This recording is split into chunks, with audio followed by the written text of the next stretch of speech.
Have you ever walked into a place and felt every pair of eyes in the room telling you that you didn't belong there? I have. And I want to tell you about someone who felt that exact thing, and what happened when the people who made her feel that way finally learned the truth. This is a story about assumptions, about the dangerous, stupid, costly thing that happens when people think they can look at someone and know exactly who they are. Stay with me, because the ending? You won't see it coming. It was a Tuesday morning in mid-October, the kind of gray, damp morning that settles over Vancouver like a wool blanket and refuses to lift. The kind of morning where you pull your hood up and keep your head down and nobody looks at anybody twice. Simone 29 years old, black, sharp-eyed behind a pair of wire-rimmed glasses that had seen better days, was walking down Granville Street with her hands stuffed into the front pocket of a faded UBC hoodie. The hoodie was at least 6 years old. There was a small bleach stain near the left cuff from a cleaning accident she'd never bothered to explain to anyone. Her jeans were clean but worn at both knees. Her sneakers were white, or they had been white once before 3 years of Vancouver sidewalks had given them their current off-gray complexion. She looked, in the plain language of first impressions, like a grad student who hadn't slept enough and hadn't eaten yet. Which was fair, because she hadn't eaten yet. She was carrying a flat white in one hand and a battered canvas tote bag in the other, and she was heading toward a building on Robson Street that had been undergoing renovation for 8 months. A building that bore, on its scaffolding-wrapped exterior, a modest sign that read, Aldecoa Properties, coming 2025. Simone had not named it after herself. Her father had. She'd never quite gotten around to changing it. She had no appointment this morning. She never made appointments at her own buildings. She preferred to arrive the way tenants arrived, the way strangers arrived. Through the front door, unannounced, with no warning given and none expected. It was the only way to see things clearly. The lobby of the building was partially finished, polished concrete floors. A reception desk that wasn't yet staffed, drop ceilings partially installed. There were 2 men in hard hats arguing over a blueprint near the far wall, and a woman in a navy blazer standing behind a temporary sales desk with glossy brochures fanned out in front of her like a hand of cards. The woman was Renata Clive Barker, 38, white, with the kind of blunt blonde bob that costs $400 to maintain and the kind of smile that she turned on like a lamp when she heard footsteps. The lamp turned off when she saw Simone. It didn't go dark, exactly. It dimmed. Just enough to signal something. Just enough to say, this is not who I was expecting. Simone noticed. She always noticed. She had been noticing that particular dimming her entire life. She walked toward the desk anyway. Hi, she said. I just wanted to take a look around. Renata's smile came back, thinner this time, the version that people use when they're being polite to someone they've already decided is wasting their time. Of course, Renata said. Are you looking for a unit? Our pre-sales start at 850, 80, 850,000? Yes, a pause. Just a half second, but it was there. Did you think I meant $850? Sure, Simone said. Can I just walk through the model suite? Renata looked her up and down, one slow pass. She didn't disguise it. The model suite is really designed for buyers who are seriously considering a purchase, she said. Her voice had taken on a new texture. Not rude, exactly, but firm in the way of someone who is decided to be firm. Our starting price point is $850,000. We also have larger units beginning at $1.2 million. Do you have any questions about financing? We do have some resources for first-time buyers. Simone looked at her. I'm good on financing, Simone said. Wonderful. Renata smiled again. In that case, if you'd like to leave your contact information, I can have someone follow up with you once we have our open house scheduled. She was being managed out, politely, professionally, efficiently managed out of a building she owned. Simone set her flat white down on the edge of the desk. I think I'll just look around, she said quietly. Something shifted in Renata's face. A flicker of something. Annoyance, maybe, or the early edge of contempt. She stepped slightly to the side, positioning herself between Simone and the hallway that led to the model suite. "I'm not trying to be difficult," Renata said, and she said it the way people say things they are actively in the process of doing. "But we've had some issues with foot traffic this week. People wandering in who aren't serious buyers, and it creates a disruption for the team. So we're really trying to keep viewings to pre-qualified clients only. Foot traffic," Simone said. "It's nothing personal. Sure, if you'd like to book a proper appointment. Has Stuart arrived yet?" Simone asked. Renata blinked. "I'm sorry?" "Stuart Fenimore, the site manager. Has he come in this morning?" "A beat. You know Stuart?" "He works for me." The temperature in the room changed. It was subtle. The way temperature always changes in those moments, not dramatic, just a small shift in the air, like a window opening somewhere. Renata's expression did something complicated. "I'm sorry, you said he works for you?" "This is an Aldecoa Properties project," Simone said simply. "I'm Simone Aldecoa. Now I need to stop here for a second. Because you might be thinking, okay, she introduced herself, problem solved, moving on. But that's not what happened. That is not even close to what happened. Because Renata Clive Barker did not say, 'Oh my goodness, I'm so sorry, of course, please come right in.' What Renata Clive Barker did was laugh. Not a big laugh, a small one, a quick, incredulous exhale through the nose, the kind that says nice try without actually saying it. "Aldecoa Properties," she repeated. "Yes, you're the owner. Yes." Another pause. Renata looked at the bleach stain on Simone's cuff. She looked at the scuffed sneakers. She looked back up. "I'll need to verify that," she said. "With Stuart. Go ahead." Renata pulled out her phone and made a show of dialing. Simone picked up her flat white and waited. From 40 feet away, one of the hard hat men had stopped arguing about the blueprint and was watching them with the careful stillness of someone who has realized something important is happening. The call connected. Renata turned slightly away. "Stuart, hi, it's Renata. I have someone at the front desk claiming to be the property owner." "Hey," she glanced back. "Simone Aldecoa? Can you just confirm whether—" Whatever Stuart said on the other end of the phone, it was fast. Renata's posture changed completely. It was like watching someone receive news they were not prepared for. Her spine went straight. Her hand tightened on the phone. The careful, professional pleasantness that had been sitting on her face like a mask simply fell off. "I see," she said. Yes, okay, I understand." She lowered the phone. She did not look at Simone for a moment. She looked at the glossy brochures fanned out on her desk. She looked at them for a long time, as though they might help her. They didn't. "Miss Aldecoa," she said finally. I owe you an apology." "You do," Simone agreed. "Here is what you need to know about Simone Aldecoa, because this story doesn't work without the full picture. She was born in Burnaby, BC, the younger of two daughters. Her father, Eustace Aldecoa, had arrived in Vancouver from Trinidad in 1987 with $40 and a stubbornness that was genuinely legendary among people who knew him. He had worked construction for 15 years, then started buying small lots in neighborhoods that nobody else believed in yet, and then larger lots, and then buildings, and then more buildings. By the time Simone was 12, Eustace Aldecoa was one of the more quietly significant real estate holders in the Lower Mainland. He didn't advertise it. That was important to him. He drove a 10-year-old Civic. He wore the same winter coat for 9 years. He said money was a tool, not a costume. He died when Simone was 23, and he left her everything. Not because she was the only heir. Her sister Laurette had no interest in the business and had made that clear since she was 19. But because Simone was the one who had spent her summers learning the buildings, learning the numbers, learning which contractors to trust and which city permits took forever, and which inspectors wanted coffee and which ones wanted you to fix the thing before they came back, not after. She inherited 31 properties. By 29, she had 44.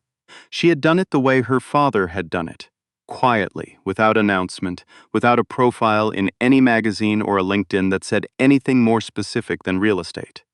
She wore old hoodies because she had always worn old hoodies. She drove the same Subaru she'd bought, used in her second year at UBC. She had not upgraded to a more impressive version of herself, because it had genuinely never occurred to her that she needed to. She had also been mistaken for a cleaning service, a delivery driver, a lost student, and once memorably a trespasser in a building she owned outright in Mount Pleasant. She had been asked to wait while the actual manager was fetched, been handed informational pamphlets about affordable housing programs, been told, more times than she cared to count, that she didn't look like whatever it was she actually was. She had a rule about these moments. She didn't argue. She didn't raise her voice. She didn't explain herself defensively, like someone who needed to prove a point. She waited. She let the truth arrive at its own pace. The truth always arrived. Stuart Feenmore came down from the third floor 8 minutes later. 50-something, broad-shouldered, with the permanently weathered look of someone who has spent 30 years on job sites and not one of them indoors. He had met Simone exactly 4 times, all of them brief, all of them on site, all of them with her in approximately this level of casual attire. He had never found this surprising or remarkable. It was just how she was.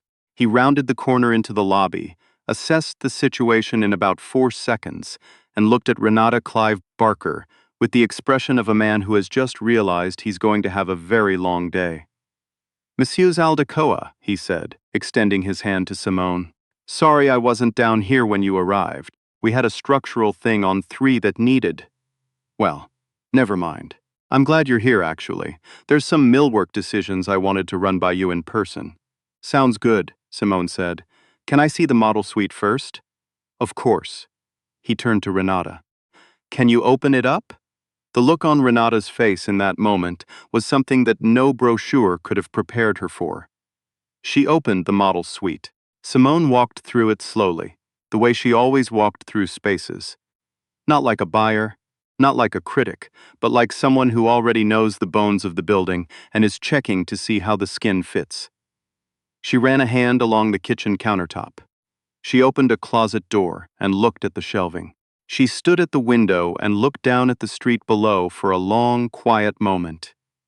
Renata stood near the doorway, holding her phone in both hands like it was something fragile. She had the particular stillness of someone who is calculating the full weight of what they have done and finding the number very large. "The fixtures in the bathroom," Simone said, without turning from the window. "The ones in the brochure were the brushed brass. These are chrome." Stuart winced slightly. "Supply chain issue. We had a conversation with your office about it. I think it went to Derek. I'll follow up with Derek." She turned from the window. "The suite looks good, Stuart. The millwork issue on 3? Right. Yeah. If you've got 20 minutes, I've got 20 minutes." She picked up her canvas tote. She picked up her flat white. She walked toward the hallway without looking at Renata. She was almost through the door when Renata spoke. "Mrs. Aldecoa." Her voice was tight, controlled, the voice of someone holding something in very carefully. "I want to say, I behaved unprofessionally, and I'm genuinely sorry." Simone stopped. She didn't turn around immediately. She looked at the unfinished wall in front of her, bare drywall, tape lines still visible, the ghost of a room still becoming itself. Then she turned. "What made you decide I couldn't be who I said I was?" she asked. It wasn't an accusation. It was a genuine question, delivered in a tone so even it was almost gentle. Renata looked like she wanted to say "I don't know," but she was a smart enough woman to know that "I don't know" was not an honest answer here. "The way you were dressed," she said finally. "And I?" She stopped. "That's it. That's the only reason. And I know how that sounds." "How does it sound?" A long pause. "Inexcusable," Renata said quietly. Simone nodded once. "My father built this company," she said. "He came here from Trinidad with $40. He wore the same coat for 9 years because he believed money was for building things, not for showing off. He taught me that the people who walk in looking the most like they belong are often the ones who belong the least, and the ones you dismiss on sight are the ones you'll regret dismissing." She paused. "I've never had a meeting that required me to look a certain way. I'm not about to start." She shifted the tote on her shoulder. "I'll be upstairs," she said to Stuart.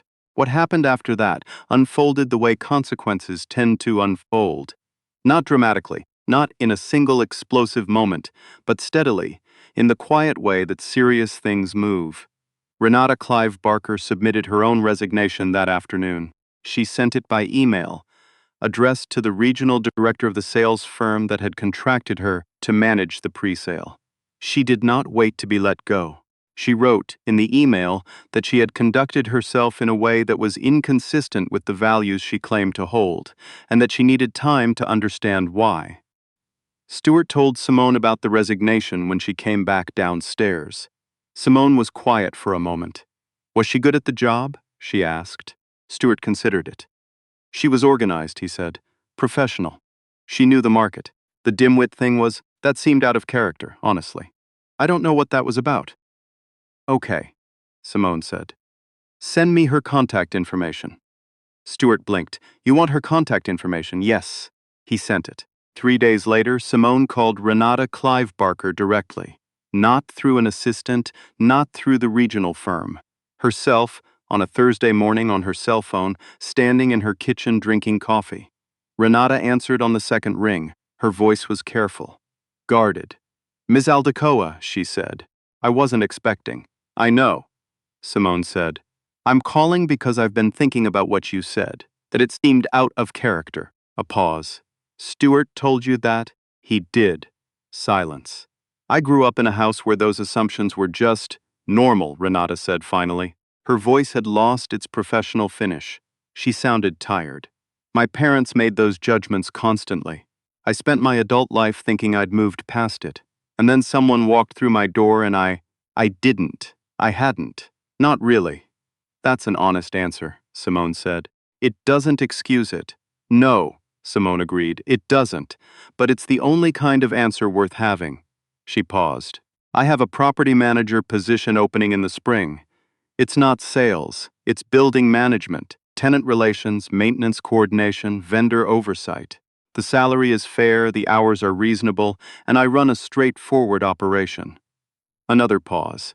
I'm not offering it to you because I want to be generous.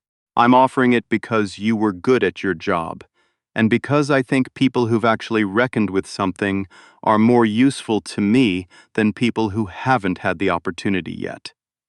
The silence that followed was long enough that Simone wondered if the call had dropped. Why would you do that? Renata said finally. Her voice had changed.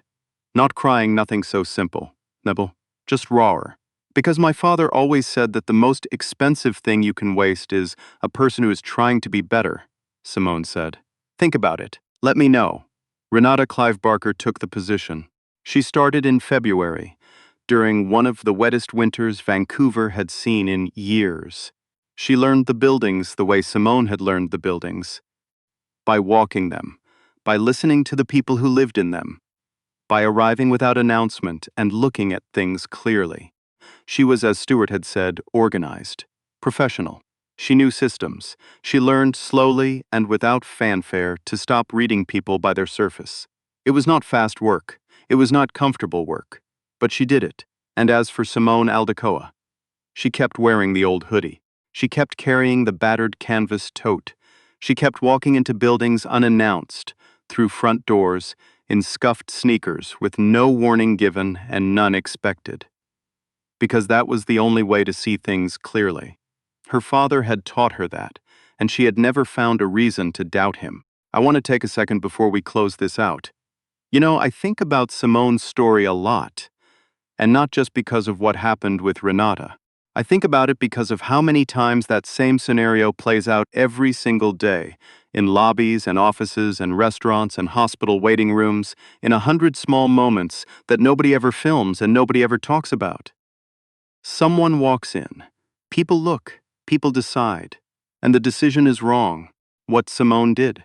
The staying calm, the not defending herself, the waiting for the truth to show up on its own, that takes a kind of strength that most of us underestimate. Because the temptation in those moments is to react, to prove it, to get loud about who you actually are. But Simone had learned something her father spent his whole life demonstrating. You don't owe anyone a performance of your worth. You just keep walking forward.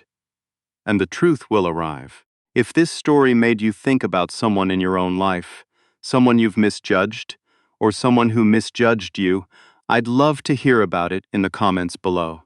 That's where the real conversations happen, and I read every single one of them. If you're watching this on a device right now and you haven't subscribed yet, please do. It genuinely helps this channel reach more people, and every story we tell here is made possible by this community. And if you know someone who needs to hear this particular story today, share it with them. No explanation needed. Just send it. I'll see you in the next one.